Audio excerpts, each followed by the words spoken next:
Kunya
All glories to the Son, all glories to the Son, all glories to the Son, all glories to Shishi Guru Brahma, all glories to Shishi. Okay, this Mother Earth and Mother Cow. We're getting back to the Earth and something more of this world. I try to be connected with the Bhagavatam and share some things.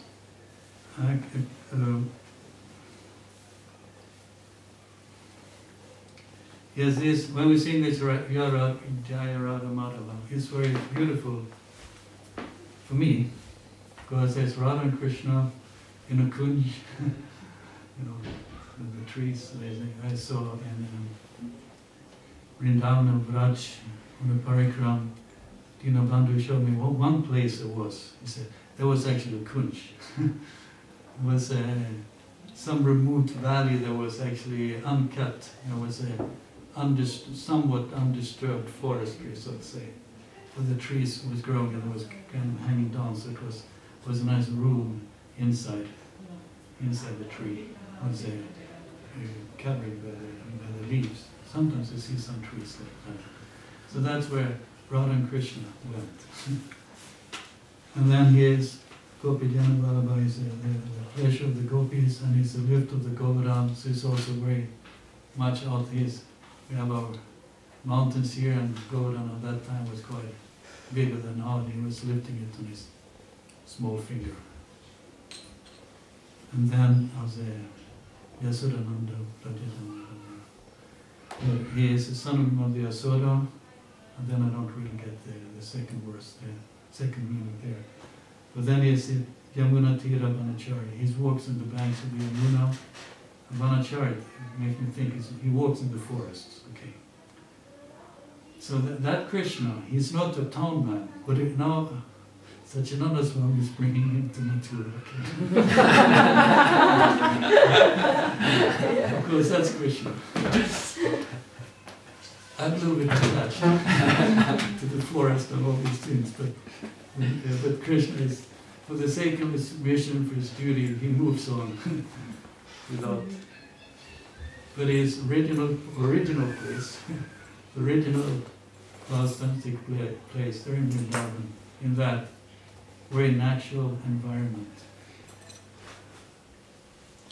So I said that yesterday, in some way, to bring Krishna back to Vrindavan, you know, okay, bring Vrindavan back to Krishna. In one sense, you know what, give it back to Krishna, the Vrindavan, as it was, as it should be, so to say. As maybe the earth should be. Bring the earth back to Krishna as the earth should be. A happy family, okay. Well, a nice place where he could again come and play his flute and herd the cows and play with the gopis. It's hard to find such a place nowadays. And our modern society is quickly cutting down all forests. And in Sweden we have a lot of forests, industrial forests, okay, so they're not so beautiful. Okay, so that way, one says, maybe I'm like stuck in this earthly plane thinking that doing something for this earth here, well, what can we do? But at least we can speak about it, give some picture of what it could be or what it should be. And creating a picture, that picture may also eventually manifest in reality. And of course the question is, if we create a picture, or it is so that we pick up a picture of the future. You know, we envision the future, but the question is also if we're getting a vision of the future.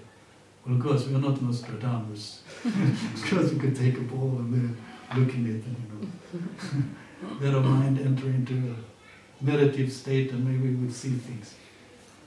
But in one sense, sometimes okay, we will see here in the Bhagavatam today that there's a reciters. I don't know, it's called the reciters of the Brahmanas, whatever. They recite. They already know what Prithu Maharaj is going to do. So in one sense, the future is already there, you know. In one sense, it's already there. On the other hand, it's something we move together, move towards, and maybe in a way pick up or, well, move towards. We move towards the future, and we get a picture of the future, and in one sense, create the future, or are we just picking up the future? Because we are, in one sense, it looks like to us that we are doing and we're creating, we're making our choices, but actually what choices are we making? Who is really making the choice for us? Are we directed by the modes of material nature, by the advertisement? Or we just simply forced by the matrix of modern society to live the way we do? Because my idea is now, I told you to pull us out. My wish is to pull us out of the matrix of modern society. But that's my wish. How much can I do? You know, how powerful are we? At the same time, maybe it's not so difficult, you know, but it's we are attached, we are spoiled, we are used to it, unless, you know, water toilet, it's like, you know, a must. Electricity and all these kind of things. We got him spoiled in that sense.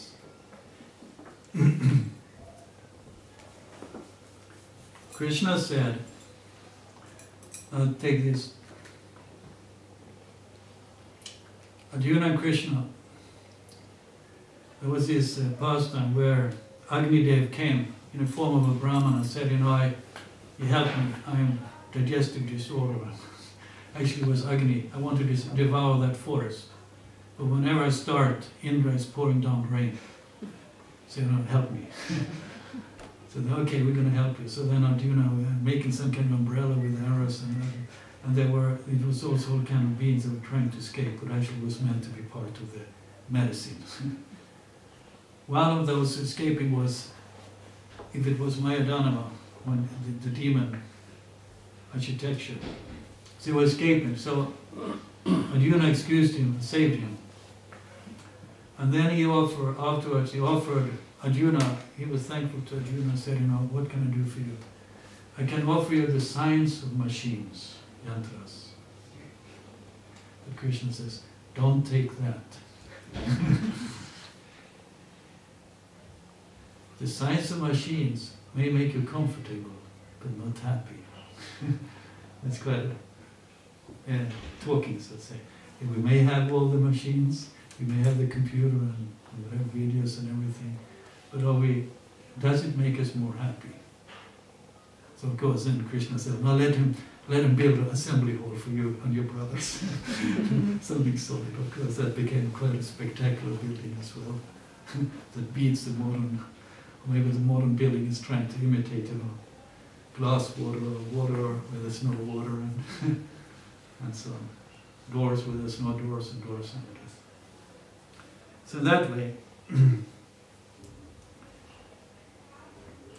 the question to you here is any reflections from yesterday or the day before that you maybe like to share thought? Yes. I think much of what you said, the Amish are actually practicing, the Amish in Pennsylvania, they're actually practicing that. Very much, yes. Very much right. They are quite okay, I think. I mean, their bank system did not collapse, for instance. Their bank system? Their banks were fine. They have their own banks? They have their own banks. Yes, okay. But for instance, I mean, just to say, with this philosophy, even their financial system, which is a little bit off the point already, even that was stable in this huge crisis. Okay, so there is things happening in the world that one could look at and take lessons from. The only problem, I think the only problem with the Amish is that I think they're not vegetarians. Okay, that's what I say. Yeah, that's true. That's also the only. I say Christian. But otherwise, one could learn from them.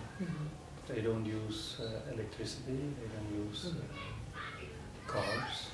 Well, there's many things they use. Their principle, their main principle, as far as I understood, was a major principle is this: that for them, the community is the most important. You know, that they stay together. Yes, yeah. That's it. Yes. Okay. And anything that makes you travel too far, too quick, is dangerous. Exactly. That's what I heard. The car, you can understand well from being on the other side. you know, few almost 1,000 kilometers away in a day, you know, an airplane or something. Very dangerous. We're going to come back in the night. So I heard, like, I have seen on film that someone is using bicycle and they're using this inline, or what they call it, you know, these roller skaters or something, because you can travel, but you can't travel too far. So like, okay, so now maybe we have a small community here now. Okay. For the moment, we're a small community here. And we're not going to travel too far today. I hope. Or maybe we're going to really make a real travel. Let's see.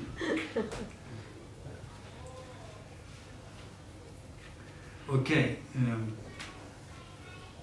Well, as a part of my program, yes, I have these readings from the Bhagavatam I like to do, as we did. That should get done as it's some kind of, well, we hear it, and also in a way making it present. Today, I thought to take it a little bit and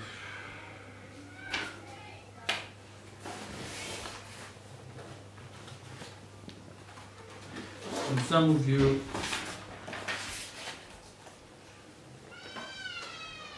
well, okay, we need some reads today. We're going to read about Prithu Maharaj and Mother Earth. And this is a little bit different story.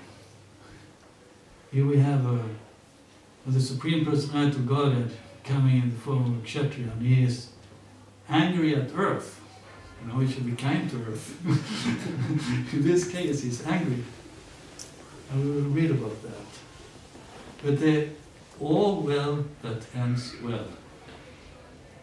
And the end is, there's a happy ending to the story. Yeah. Okay, we will see that, I hope.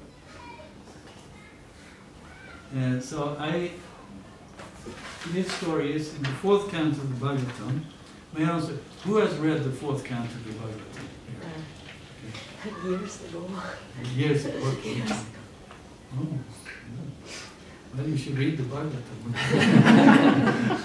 Maybe it's not so bad, yes. I think that everyone is so educated. So, in a way of getting a little bit of an overview of that story straight from the Bhagavatam. Okay. And today I want to do like this, just as a small, but I have different persons read different roles, so to say. Today I thought that you just simply stand up and read, okay? And then we also may play as some of you know about the constellation. I don't read the constellation. We just make a small attempt to see if you stand up a little bit, find where you want to stand, and then we're going to read, okay? And in this way, maybe we see what happens. In a way, bringing the personalities a bit closer. In some way, the person stepping out of the pages of the Bhagavatam in a way.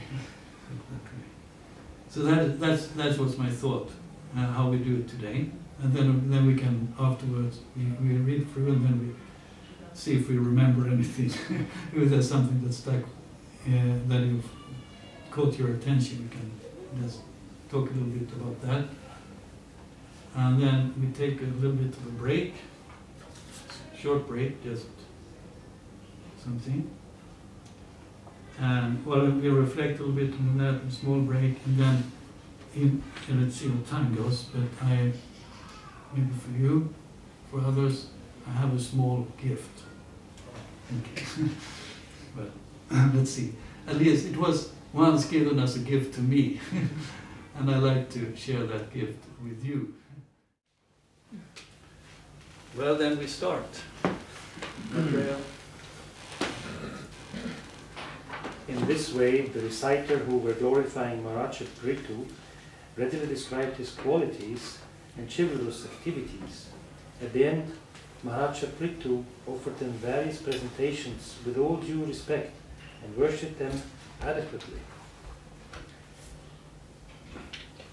King Prithu thus satisfied and offered all respect to all the leaders of the Brahmanas and other castes, to his servants, to his ministers, and to the priests, citizens, general countrymen, people from other countries, admirers and others, and thus they all became happy. Vidura inquired. Okay, do we have Vidura? I missed him out. Okay, I take Vidura and Sutta. Okay, then because 1, 2, 3, 4, 5. Okay.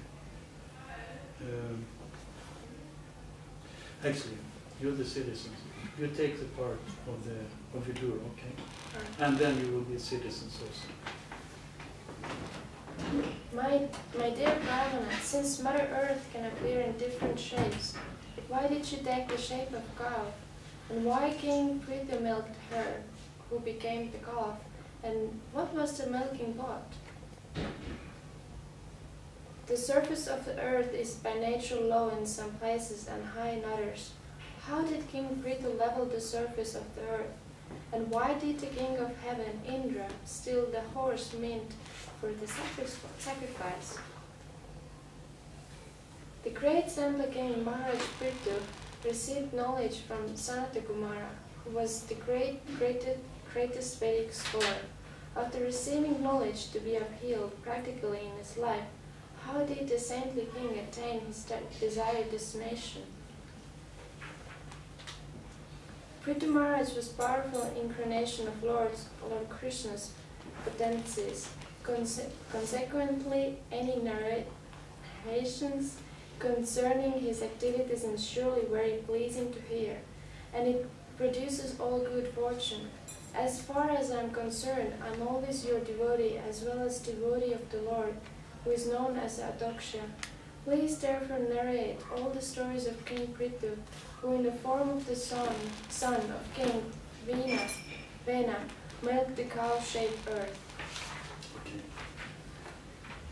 When Vidura became inspired to hear of the activities of Lord Krishna in his various incarnations, Maitreya, also being inspired, being very pleased with Vidura, began to praise him. Then Maitreya spoke as follows. My dear Vidura, at the time King Prithu was enthroned by the great sages and brahmanas and declared to be the protector of the citizens, there was a scarcity of food grains. The citizens actually became skinny due to starvation. Therefore they came before the king and informed him of their real situation. Dear king. Okay. No. That's the citizens here. Oh, okay.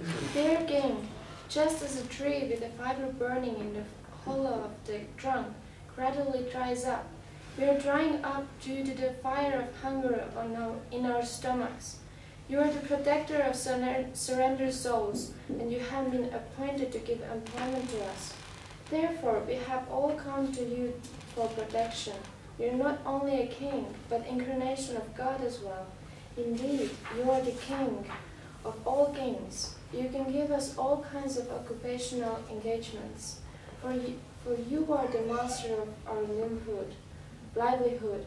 Therefore, O king of all kings, please arrange to satisfy our hunger by the proper distribution of food grains. Please take care of us, lest we soon die for want of food.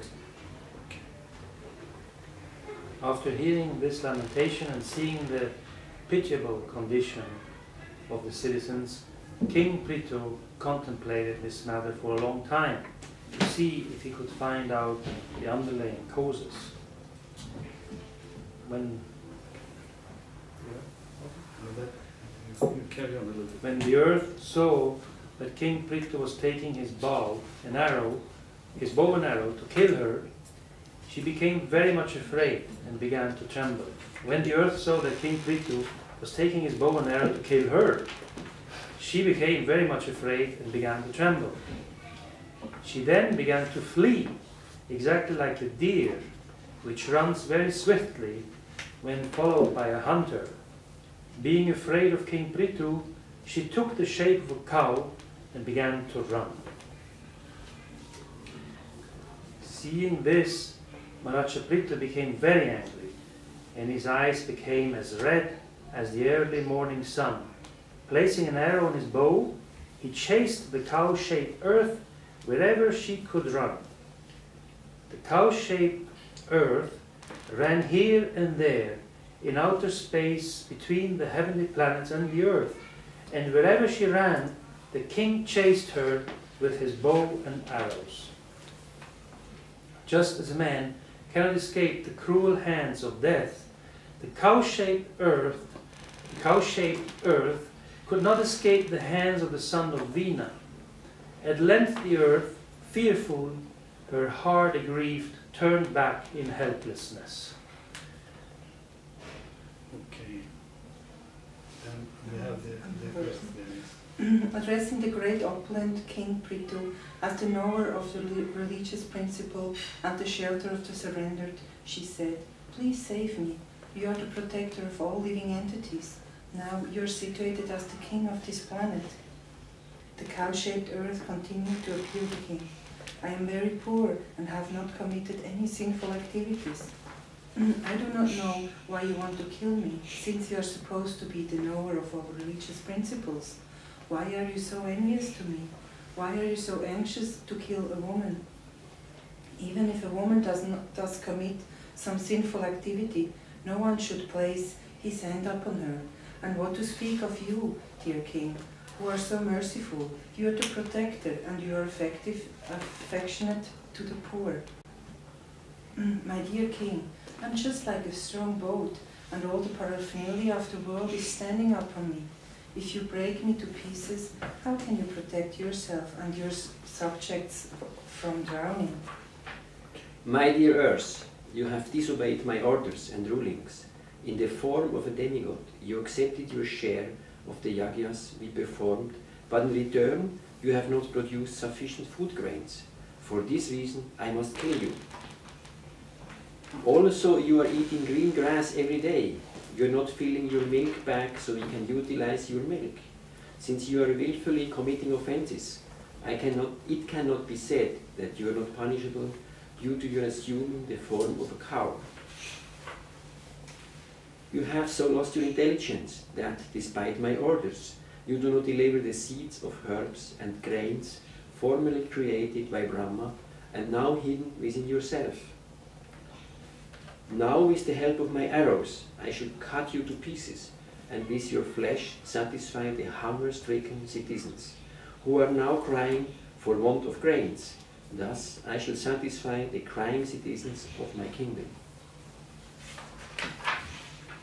Any cruel person, to be a man, woman, or impotent eunuch, who is only interested in his personal maintenance and has no compassion for other living entities, may be killed by the king. Such killing can never be considered actual killing. You are very much puffed up with pride and have become almost insane. Presently, you have assumed the form of a cow by your mystic powers. Nonetheless, I shall cut you into small pieces like grain, and I will uphold the entire population by my personal mystic powers.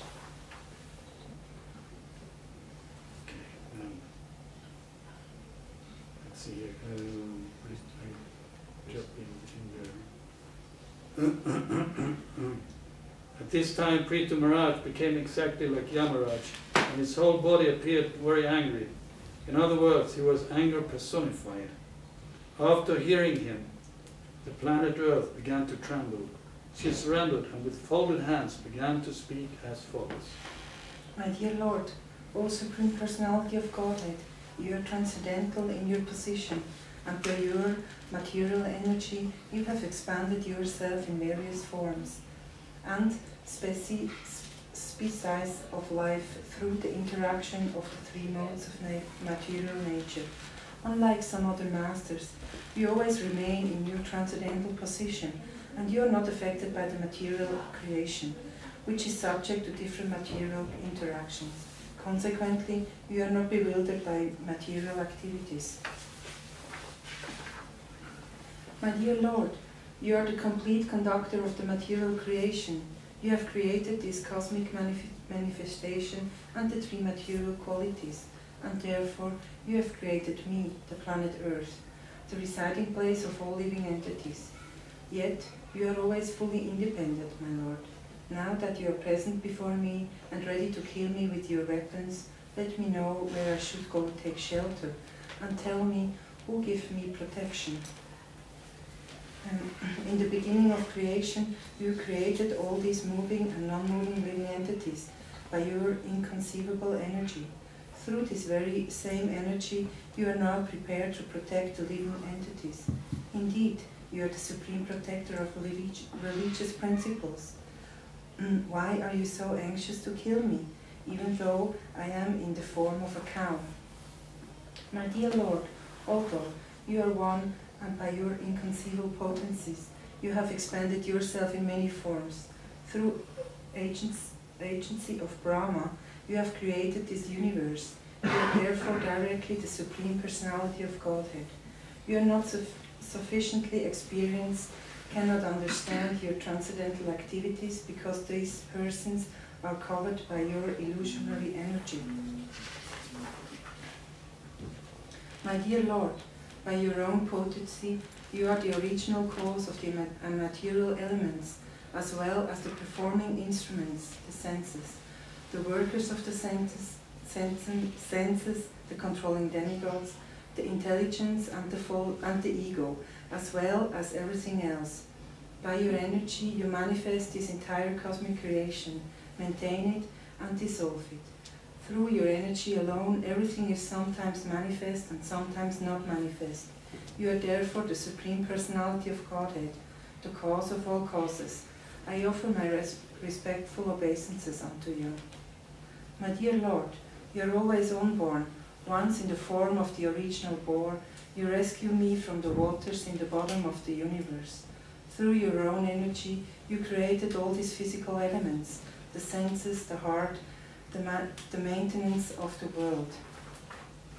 My dear Lord, in this way, you once protected me by rescuing me from the water, and consequently, your name has been famous as Dharadhara, he who holds the planet Earth. Yet, the present moment, in the form of a great hero, you are about to kill me with sharpened arrows. I am, however, just like a boat on the water, keeping everything afloat. My dear Lord, I am also the creation of one of your energies, composed in the three modes of material nature. Consequently, I am bewildered by your activities. Even the activities of your devotees cannot be understood, and what to speak of your pastimes. Thus, everything appears to us to be contradictory and wonderful. Okay.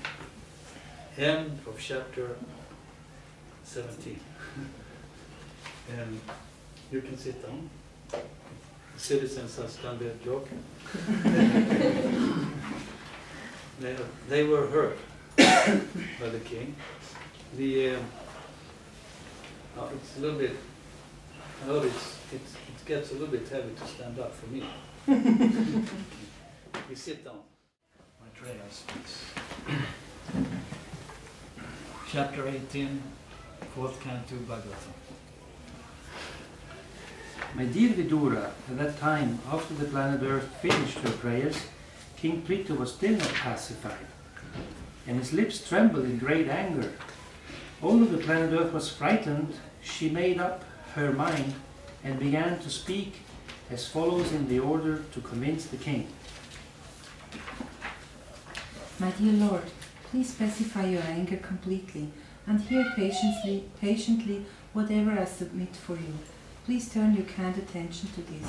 I may be very poor, but a learned man takes the essence of knowledge from all places, but as a bumblebee collects honey from the earth and every flower. One who follows the principle and instructions enjoys by the great sage of the past can utilize these instructions for practical purpose, and such a person can very easily enjoy life and pleasures. A foolish person who manufactures his own ways and means through mental speculation and does not recognize the authority of sages who lay down unimpeachable directions is simply unsuccessful again and again in his attempt. My dear King, the seeds, roots, herbs and grains which were created by Lord Brahma in the past are now being used by non-devotees who are devoid of all spiritual understanding. My dear King, not only are grains and herbs being used by non-devotees, but as far as I am concerned, I am not being properly maintained. Indeed, I am being neglected by kings who are not punishing these rascals who have turned into thieves by using grains for sense gratification. Consequently, I have hidden all these seeds, which were meant for the performance of sacrifice. Due to being stopped for a very long time, all the grain seeds within me have certainly deteriorated. Therefore, you should immediately arrange to take these seeds out of the standard process, which is recommended by the Acharyas or Shastras. O great hero, protector of living entities, if you desire to relieve the living entities by supplying them sufficient grain, if you desire to nourish them by taking milk from them, you should make arrangement to bring a calf suitable for this purpose, and a pot in which the milk can be kept, as well as a milkman do the work. Since I will be very much affectionate towards my calf, your desire to take milk from me will be fulfilled. Okay, one second. So here it says that the giving a, okay, the king has been complaining, you're not giving anything. It says, well, people are sinful, well, that's grains, you have to, and then she has a suggestion here. The suggestion is you can take milk from me by providing a calf and a milkman. So that is what comes here now. Okay. My dear King, may I inform you that you have to make the entire surface of the globe level. This will help me even when the rainy season has ceased. Rainfall comes to the mercy of King Indra. Rainfall will remain on the surface of the globe, always keeping the earth moistened, and thus it will auspicious for all kinds of production. Others who will be intelligent as King Prithu also took the essence out of the earthly planet. Indeed, everyone took this opportunity to follow in the footsteps of King Prithu and get whatever he desired from the planet Earth. Okay, let's see. Where are you? Oh, I jumped one. Yeah. Okay, which was already? She missed one. I missed text 12. I missed. Text 12. No, okay, no this, but now it's my trailer. You missed it because it's not your words. It's my trailer. He comes in on text 12. And then actually it's the rest of the chapters.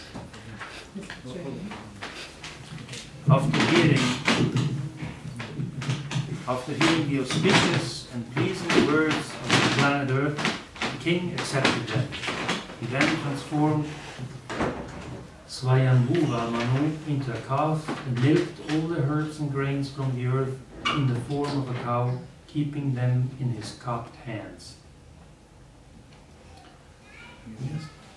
Others who were as intelligent as King Prithu also took the essence out of the earthly planet. Indeed, everyone took this opportunity to follow in the footsteps of King Prithu and get whatever he desired from the planet Earth. All the great sages transformed Brihaspati into a calf, and making the senses into a pot, they milked all kinds of Vedic knowledge to purify words, mind, and hearing. All the demigods made Indra, the king of heaven, into a calf, and from the earth they milked the beverage Solma, which is nectar. Thus they became very powerful in mental speculation and bodily and sensual strength.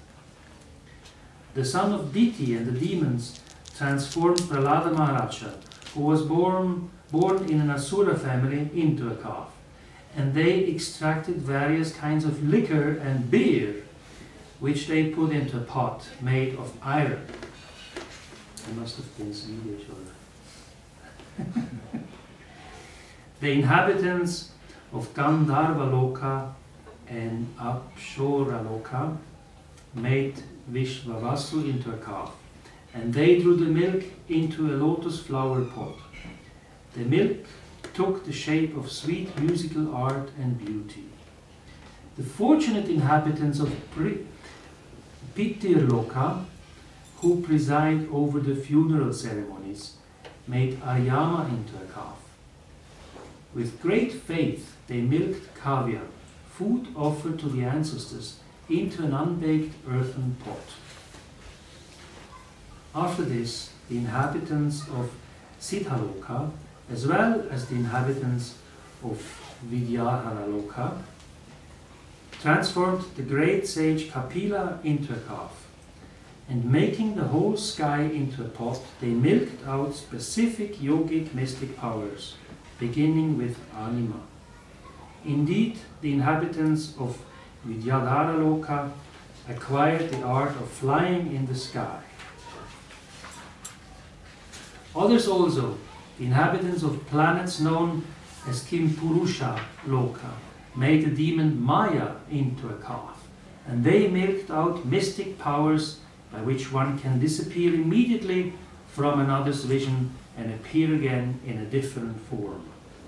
Then the Yakshas, Rakshasas, ghosts and witches, who are habituated to eating flesh, transformed Lord Shiva's incarnation Rudra, Bhutanata, into a calf, and milked out beverages made of blood and put them in a pot made of skulls.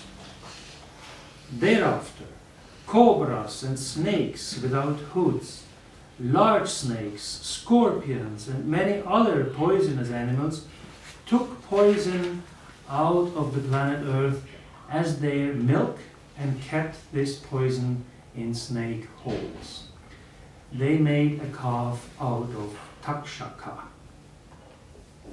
The four-legged animals, like the cows, made a calf out of the bull who carried Lord Shiva, and made a milking pot out of the forest. Thus they got fresh green grasses to eat. Ferocious animals, like the tigers, transformed a lion into a calf, and thus they were able to get fresh flesh for milk.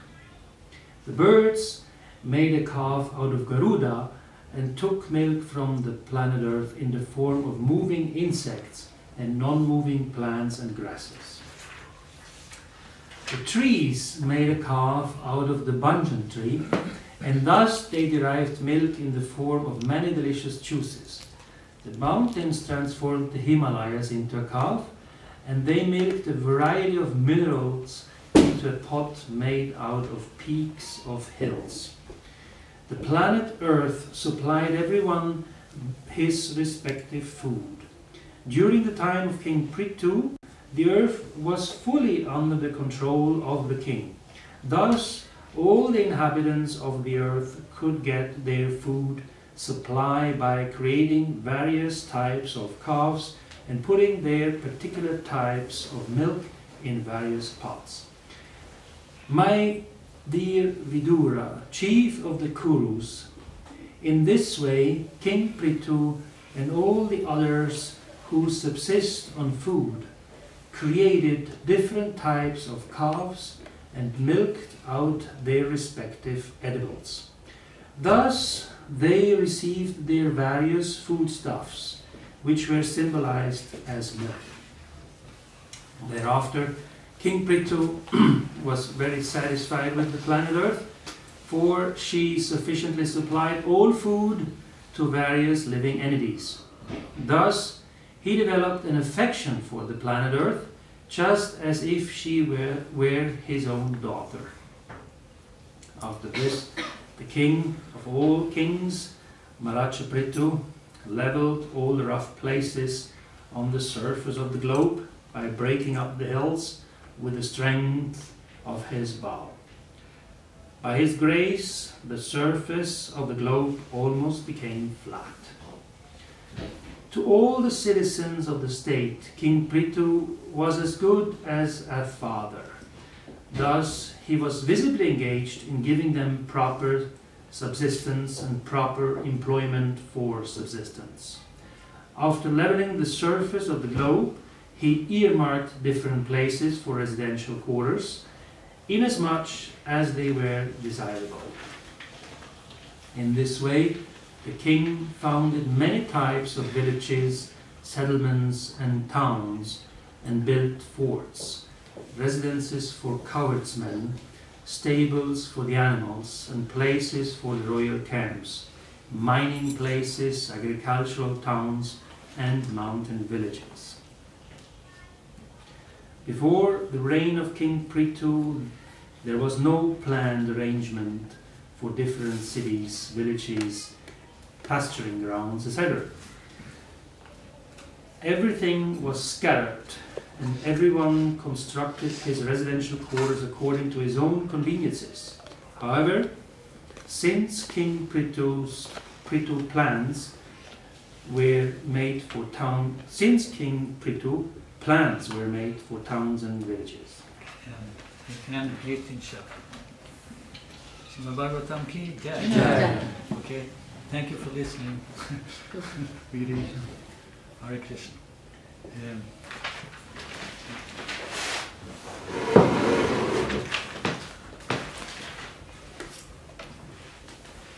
Okay, we can still maintain the circular format.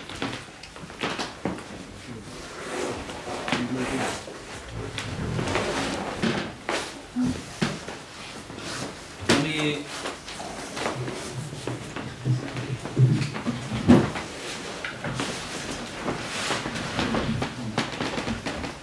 take some time. Get ready. Okay.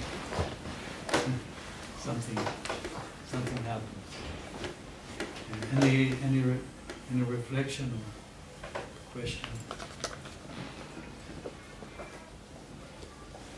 But I had what I just thought of we'll go into it.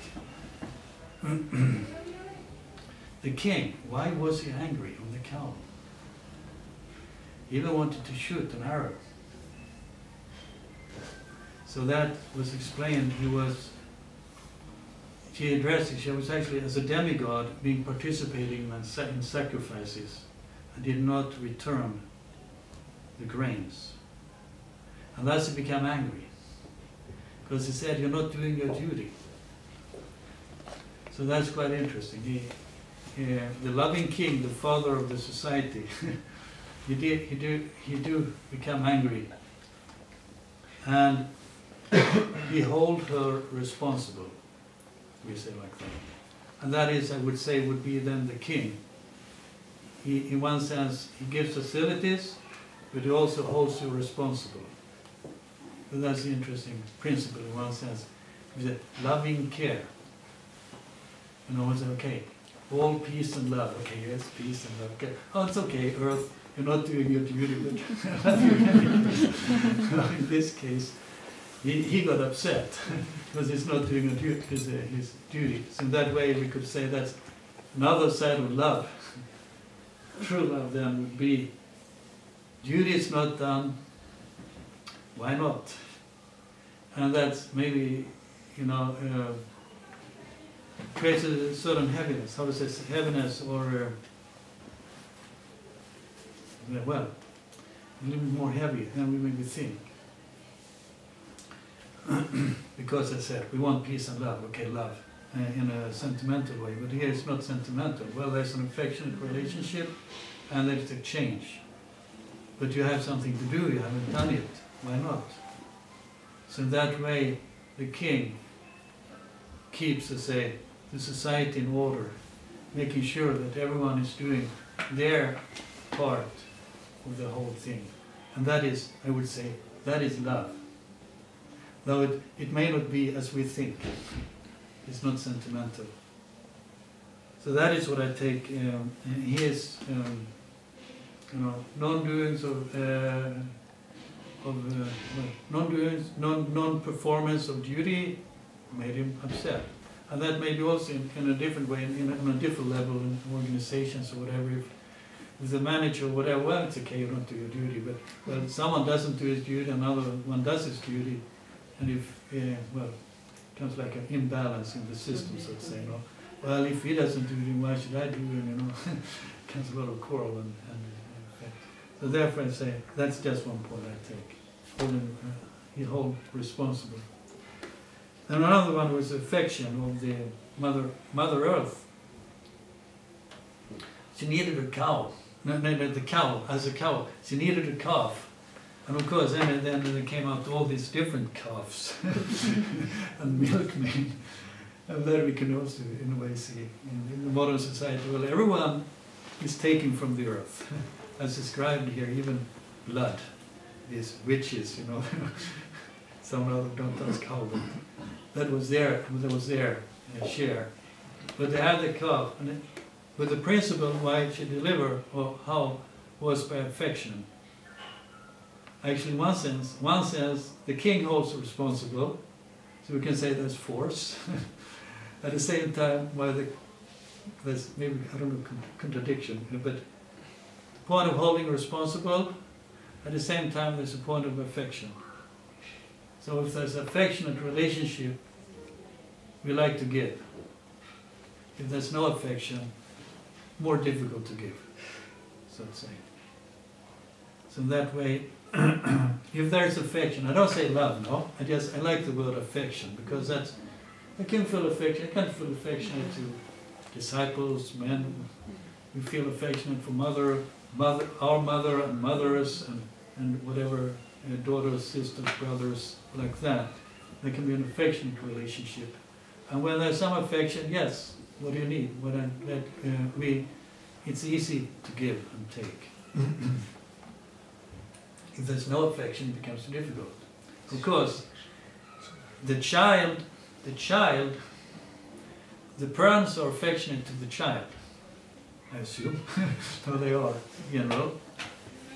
Then, at the same time, the parents may hold the child responsible, in a way, out of love, in a way. Well, have you done your homework? Have you, I don't know what more. You wash the pots, clean, taking care, wash yourself, brush your teeth. So in that sense, there is affection, but there's also in that relationship a holding responsible, holding responsible principle. And these two things together work, is I'd say, required. If there's no affection, well, you know, what did Prabhupada said about? I read one letter. He said, some devotee he answered to. He said, what is it?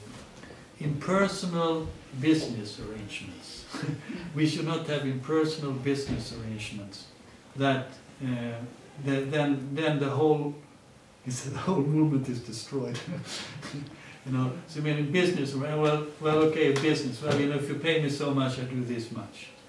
So one way, maybe in some places we have to do it, but basically that's not the principle our movement is going on, and that's not really where the flow is. Okay, then it's just take and give. Okay, now I quit, or I fire you. And the Vedic society was an affectionate society where everyone was in one way taken care of and taking care of someone. Okay, that was my thoughts on this pastime and what we can learn. For love, okay, love, what is it but affection, holding responsible. Well, the senior will hold the junior will be responsible, like that. Any question or comment? Well, I ask myself, so what do we need so that Mother Earth will give grain again? So it's just a king required who is asking for a calf, or providing a calf, or well, it's it just popped up. So yes, is there any chance for turning the wheel back? Well, that's a question. I would say by divine interaction. To me it looks, in one sense, by divine interaction. I mean, in one sense, here we have divine interaction. We have actually the personality of God at least, Shakti-Vesha Avatar appearing as a king. And many times we see that Mother Earth herself in the stories here, well, in this story she is accused by the king, or Prithu Maharaj. But in the previous, first canto, she actually turns to this. When she turns to Lord Brahma, turns to the Supreme Lord. Please do something. So in some way, our prayers, one sense, has to go to the Supreme Lord for some kind of intervention. Because the term, I don't exactly know what would change this society at the present. Of course, we should preach, so we make our yajna, preaching as good as we can. And of course, Prabhupada said, what did he say? I was told in the beginning, he said, well, if you understood what I said, then you would take over the world in 18 days. You know, okay, from that point of view, we didn't understand what he said. He has gone 18 years and more years. What can we do? Yeah. Well, at least we're chanting our rounds and doing things like that. So in some way a king, something, a good management on that level needs to happen in order for a drastic change to happen on the planet Earth. I take it that way. And the question is, what can we do to influence it? I think Srila Prabhupada said also that in 50 years from now the financial system will collapse. Okay. So I that's think what we're hoping. He needs a major turn, because otherwise it's difficult to change it. Well, a major turn, but it's not exactly. It's not that we're going to go out and start sabotage the financial system, or blow something up or something. I mean, that depends on the destiny or time. So Prabhupada made statements like that. Yeah, well, otherwise, earlier in the 70s, I got into Varnashram, there needs to be a king, and then I thought, but then the point I have here is, you can say I had a dream. Something I was sitting with, there's all these reporters, and I say, well,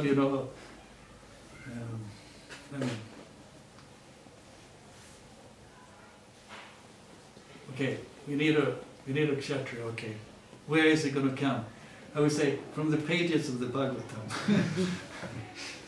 From the pages of there we can see, well, this is what a kshatriya, this was a good king, looks like what he does and like that. And those who feel that they are kshatriyas, they should read and imbibe those principles, and thus make them manifest, I would say. That makes some sense. To the degree, we need pure devotees, okay, pure devotee, kshatriya, king, rajarshi. But I would say, in one sense, taking that and seeing yes, and maybe then in some way moving forward, would be a way, I just see. And the author of the Bhagavatam, not the author, the translator is Srila Prabhupada, okay. And he had his vision how he was going to change the society, and actually he said that these books are the law books for the coming 10,000 years. He said like that also. So in that way we say, well, that means coming whatever rulers, and actually Prabhupada said, well, whether a king or a president doesn't really matter so much. The question is, what qualities do they have? And of course, but there's something with the system also. If the system can limit the capability of how much someone can do, because just now we have a system where it's like, democratic voting and so on. You can use that. And Nanda Maharaj was very democratic. He met together and he said, hey, like this, hey, Prabhus, what should we do? The demons are attacking, it's getting Gokul, and what shall we do? And then I say, what was his name? Upananda there, I think it was his brother. Well, I heard about the Vrindavan. There's a nice green grass, why don't we go there? And then everyone said, yes, let's go to Vrindavan. And then Nanda Maharaj headed up. And the interesting is that their life was not more complicated, that they can pack together all the village on bullocks carts and take off and settle in a different place. I mean, that's like that. So that way, it was very, I would say, they were very democratic leaders. And there was an issue, and they were kind of discussing it, and then taking a consensus and moving forward. So that way, that's like my picture of what the leader will be. Otherwise, it's a dictator, or I only have to find out what is a collective intelligence. What is okay. Now, my point is, from a preaching point of view, from our society, there is a connection between Mother Earth and Mother Cow. Okay, that's maybe my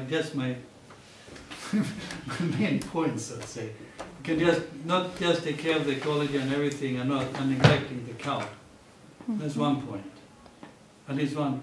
That's, I don't know, Mother Earth, Mother Cow. Then we're going together. The earth is, in a way, represents the cow represents the earth, and the earth is sometimes represented in the cow. Also, the bull is represented in the form of Dharma. Dharma is represented sometimes as a bull. So thus we have what we do to the bull in one sense, we do it to the Dharma. So we are very cruel to them like that. So that is something like that. Then I just wanted, and then I read this from the Bhagavatam, because that's mentioned about the cow, the earth in the form of a cow.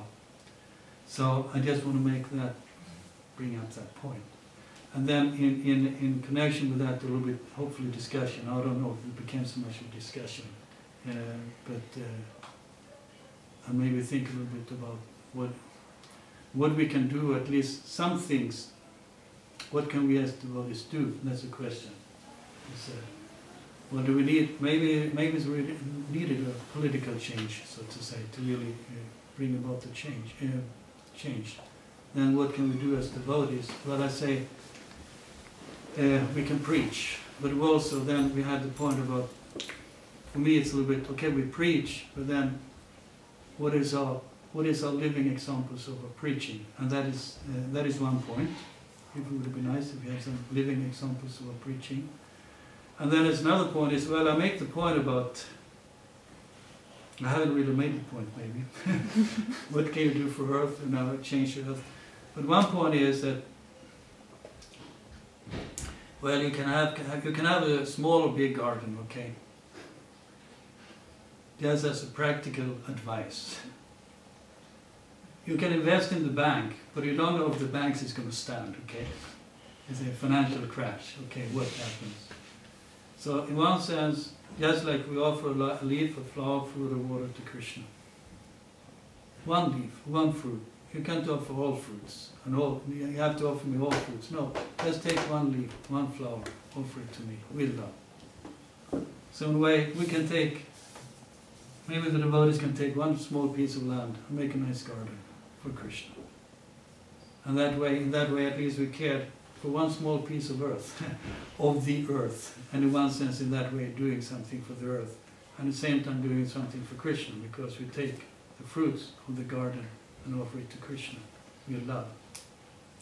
So that is one direction, so to say.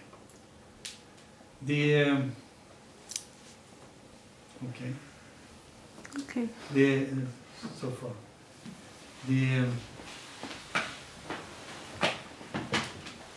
Yes, just I hope to bring some awareness, okay? That's basically it. Okay. And the offering of, now we want to offer the best to Krishna, yes? The best fruit, the best flower, whatever. What is the best fruit and what is the best flower? Bhakti. Bhakti, yes. And you grow it yourself. If you've grown it yourself, you put so much more bhakti into it. You know, if you do, then the whole process is there. And next thing is that in the whole process,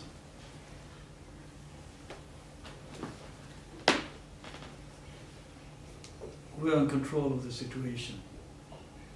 We know what fertilizers went on or not on, and pesticides and all these kind of things. And then we would say the same thing with milk. We want to offer to Krishna milk. But what would be the best milk? The milk that comes from our own protected cows. Then we can, well, at least we're trying to protect them. Then we can say, here's milk. We offer with love something from our own cows. I thought the day when there's no more milk in the shops, we will value the cows that day. Or if the cow's milk has a price tag that is appropriate, we may understand the value of the cow. So that way. Okay. Well, this time. Okay. My gift. The time for the gift is kind of running out.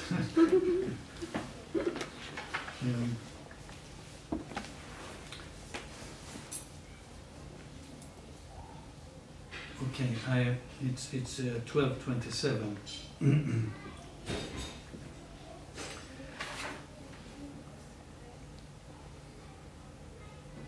I thought of that. That's. I think I have to give the gift later. That would be a way of. Well, actually, let's see. I think I'm getting too much in my head here. Spinning around. Yeah. Yesterday I got a gift. Okay, this is the gift. Okay. I thought of another gift, but this is the next gift. That Bhakta Rick gave me yesterday. He has it out there, made for each other. About cows and human beings, how they belong together.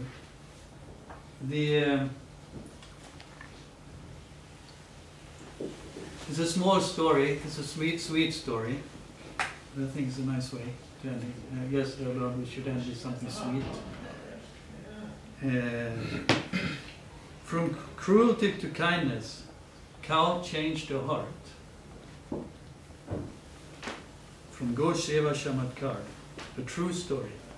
During the 1857 Sepoy Mutiny in India, a small group of Muslim soldiers assembled in a Delhi street, tired and hungry after an intense day of looting and killing. The leader asked them to go and find some food. A group of 4 brought a pregnant cow, dragging it along. The cow had tears in her eyes. They threw her on the ground, tied her legs, and began sharpening the knife. Somehow the leader's heart melted on this sight, and he pretended to scold them for wasting time. Give me the knife and arrange for fuel and salt, without which, how would you cook her? After they left, he opened her legs and cut so she could padded her and made her leave the place. Cow looked at him with eyes full of gratitude. Shortly afterwards, they were arrested by the British and sentenced to death by hanging. When the leader's turn came, he was handcuffed, masked, and a noose was put on his neck, rope. It was okay, terrible. Okay, a sweet ending. When the platform below was opened, his legs came to rest upon something which felt like 2 horns. His hanging was attempted 3 times, and every time he felt 2 horns stopping his fall. As per existing law at the time, he was released after 3 attempts to hang after 3 attempts to hang him failed. As he came out of prison, he saw the same cow with a beautiful cloth lovingly looking at him and walking away. Since then, he dedicated himself to spreading the glories of serving cows, and he would first offer prayers to a cow before going to namaz, the Muslim prayer. So in any case, it's a story how something beautiful happened with cows. And that is, he did something first, you remembered, and I don't know, she was standing under there and holding him up so he didn't fall down, or, I don't know, some divine force was there appreciating and respecting, so he survived the hanging. So that was one. There's more beautiful stories. So this is maybe a nice gift to buy and take home as well, and read more, be more conscious of the cow. And also here he goes in and speaking about the cow and the earth and this relationship. Okay, well, the time is over here. I thank you for coming and participating in the reading. There's another gift I failed to give here, but let's see if on Friday we will get that then. And on Friday I hope Dr. Rick here can speak a little bit something from his perspective on the cow and interpretation like that also. Okay, Srila Prabhupada ki jai.